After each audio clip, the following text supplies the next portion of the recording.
Next question जो है उसमें हमें स्टडी करना है अबाउट द आइसोमेरिज्म की which among the given molecules can exhibit isomerism. हमें बताना है कि जो हमें तीन दे रखी हैं इन तीन में से कौन सा जो है वो आइसोमेरिज्म को जो है एग्जिबिट करेगा। सबसे पहले हमें पता होना चाहिए, सॉरी, टॉटोमेरिज्म को एग्जिस्ट करना करेगा। हमें सबसे पहले पता होना चाहिए कि टॉटोमेरिज्म क्या होता है। टॉटोमेरिज्म क्या होता है? Tautomerism involves simple proton transfer in an intramolecular fashion, means with in the molecule जो प्रोटोन ट्रांसफर होता है उसको हम टॉटोमेरिज्म कहते हैं।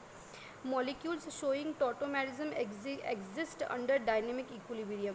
जो भी कोई मॉलिक्यूल्स टॉटोमेरिज्म को शो करते हैं वो एक डायनेमिक इक्विलिब्रियम के अंदर में एग्जिस्ट करते हैं। ये हमारे पास में कीटो फॉर्म है और ये हमारे पास में इनोल फॉर्म है। कीटो फॉर्म के अंदर हमारा carbon double bond oxygen keto group present होता है और इनोल फॉर्म में हमारा डबल बॉन्ड और अल्कोहल ग्रुप प्रेजेंट होता है। तो इसी केस में कैसे प्रोटोन ट्रांसफ़र होगा? ये हमारा प्रोटोन है यहाँ पे। तो ये प्रोटोन जो है ये कैसे ट्रांसफ़र होगा? ये प्रोटोन जाएगा यहाँ पे और ये जाएगा यहाँ पे। तो ये वाला प्रोटोन जो है ये ऑक्सीजन के पास में चला जाएगा और यहाँ पे जो है ये lone pair of electrons double bond form करेंगे। तो ये हमारा कीटो इनोल टॉटोमेरिज्म का एक एग्जाम्पल है और ये इसकी डेफिनेशन है। अब हम अपने क्वेश्चन को देखते हैं।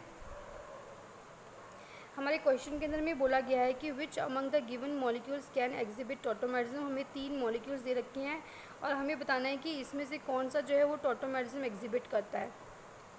अगर हम यहाँ देखते हैं ये किस तरह के हैं, ये बाईसाइक्लो कंपाउंड्स हैं। साथ तीनों की तीनों जो हैं ये जो तीनों की तीनों हैं ये क्या हैं? ये तीनों की तीनों जो हैं बाईसाइक्लो कंपाउंड्स हैं।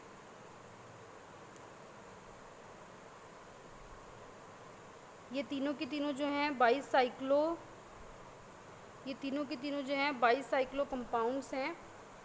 अगर हम बात करते हैं इन तीन मॉलिक्यूल्स की तो अल्फ़ा हाइड्रोजन जो बिज कार्बन पे हैं नेवर पार्टिसिपेट इन टॉटोमेरिज्म। इसमें हमें ये पॉइंट याद रखने का है। ये पॉइंट जो है ये बहुत इम्पॉर्टेंट पॉइंट है।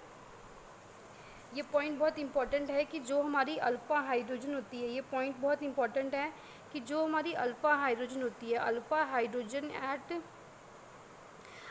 Hydrogen at bridge carbon never participate in tautomerism. ये जो हमारी ये कार्बन है ये कभी भी टॉटोमेरिज्म में पार्टिसिपेट नहीं करेगी। तो हमारा ऑप्शन क्या हो जाएगा? Alpha hydrogen at bridge carbon never participate in tautomerism, means ये वाली जो है ये कभी भी पार्टिसिपेट नहीं करेगी। तो इसका आंसर जो है वो थर्ड वाला हो जाएगा, यानी कि ये वाली हाइड्रोजन जो है अल्फ़ा पोजीशन पे जो हाइड्रोजन है यहाँ पे, ये जो अल्फ़ा पोजीशन पे जो हाइड्रोजन है, अल्फ़ा पोजीशन वाली हाइड्रोजन जो है ये टॉटोमेरिज्म जो है शो करेगी। अल्फ़ा वाली हाइड्रोजन शो करेगी पर ये जो ब्रिज वाली कार्बन है ये वाली जो है शो नहीं करेगी। हमारी ये वाली अल्फ़ा हाइड्रोजन शो करेगी। ये जो ब्रिज वाली कार्बन है, ये जो कार्बन है यहाँ पे ये कभी नहीं टॉटोमेरिज्म शो करेगी। The alpha hydrogen at bridge carbon never participate in tautomerism. तो ये वाली हाइड्रोजन जो है यहाँ पे पार्टिसिपेट करने वाली है और ये इस तरीके से हमारा ऑप्शन थर्ड जो है वो राइट हो जाएगा।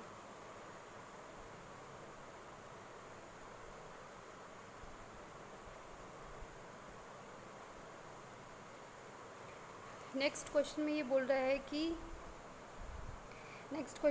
है कि हमें यहाँ पे तीन ऑप्शन दे रखी है। इसमें बोला गया है कि which of the given compounds, हमें बोल रहा है कि which of the given compounds can exhibit tautomerism. हमें बताना है which of the given compounds can exhibit tautomerism. हमें 4 ऑप्शन दिए गए हैं। हमें बताना है कि इनमें से कौन सा कंपाउंड जो है वो टॉटोमेरिज्म शो करता है। अब अगर हम इन तीन में देखते हैं तो यहाँ पे इसके पास में भी अल्फ़ा हाइड्रोजन है, यहाँ पे भी है, पर यहाँ पे जो है ये ग्रुप ये यहाँ पे पैरा पोजीशन पे मेटा पोजीशन में है और ये यहाँ पे जो है ऑर्थो पोजीशन पे है। तो ये ऑर्थो पोजीशन है, ये मेटा पोजीशन है, पैरा पोजीशन है। इनके केस में हमारा ये वाला हाइड्रोजन पार्टिसिपेट कर सकता है, पर इसके केस में यहाँ पे जो है अल्फ़ा पोजीशन जो है यहाँ पे फिल हो गई है तो यहाँ से पार्टिसिपेट होगा। तो किस तरीके से होता है? इस तरीके से होगा कीटो इनोल टॉटोमेरिज्म। जब हमारा पैरा पोजीशन पे है तो हमारी अल्फ़ा हाइड्रोजन माइग्रेट करेगी 1 2 3, तो यहाँ पे ये OH आ जाएगा और यहाँ पे जो है ये क्या आ जाएगा? डबल बॉन्ड आ जाएगा। जब हमारा नेक्स्ट वाला आएगा उसके केस में मेटा पोजीशन है, यहाँ पे 2 मिथाइल ग्रुप मेटा पोजीशन पे लगे हुए हैं। तो ये वाला हाइड्रोजन जो है वो ये वाला हाइड्रोजन यहाँ पे ऐसे 2 हाइड्रोजन है क्योंकि ये CH2 ग्रुप है। एक हाइड्रोजन यहाँ पे है, एक हाइड्रोजन, यानी कि हमारे पास में 2 अल्फ़ा हाइड्रोजन प्रेजेंट हैं। तो 2 अल्फ़ा हाइड्रोजन में से एक अल्फ़ा हाइड्रोजन जो है वो यहाँ पे ऐसे अल्कोहल ग्रुप बनाएगा और ये यहाँ पे ऐसे डबल बॉन्ड आ जाएगा। इसमें भी अल्फ़ा हाइड्रोजन पार्टिसिपेट करेंगे in the case of para, और मेटा के केस में भी हमारे अल्फ़ा हाइड्रोजन पार्टिसिपेट करेंगे। पर जब हमारा ऑर्थो पोजीशन में आ जाएगा उस केस में क्या हो जाएगा, जब हमारा ऑर्थो पोजीशन में आएगा तो उस केस में क्या हो जाएगा, ये हमारा अल्फ़ा है, ये बीटा है और ये हमारा गामा है। गामा हाइड्रोजन पार्टिसिपेट करेंगे। इस तरीके से डबल बॉन्ड जो है वो मूव करेगा। यहाँ पे डबल बॉन्ड बन जाएगा, यहाँ सिंगल बॉन्ड, यहाँ डबल बॉन्ड, यहाँ सिंगल बॉन्ड और यहाँ पे OH आ जाएगा। तो जब हमारे 2 मिथाइल ग्रुप जो हैं जब वो ऑर्थो पोजीशन पे लगे हुए हैं तो हमारा क्या हो जाएगा, हमारा गामा हाइड्रोजन पार्टिसिपेट करेगा और ये हमारा एग्जाम्पल हो जाएगा पैरा टॉटोमेरिज्म का। तो इसके केस में हमारा ऑप्शन जो है वो कौन सा राइट हो जाएगा, हमारा ऑप्शन जो है, हमारा जो ऑप्शन है हमारा बी ऑप्शन जो है वो राइट हो जाएगा। हमारा बी ऑप्शन जो है वो राइट हो जाएगा कि हमारे तीनों ही जो हैं वो तीनों ही जो हमारे मॉलिक्यूल्स हैं वो क्या करेंगे, टॉटोमेरिज्म को एग्जिबिट करेंगे। तीनों ही टॉटोमेरिज्म को एग्जिबिट करेंगे। 2 में अल्फ़ा हो जाएगा और 1 में हमारा गामा हाइड्रोजन पार्टिसिपेट करेगा।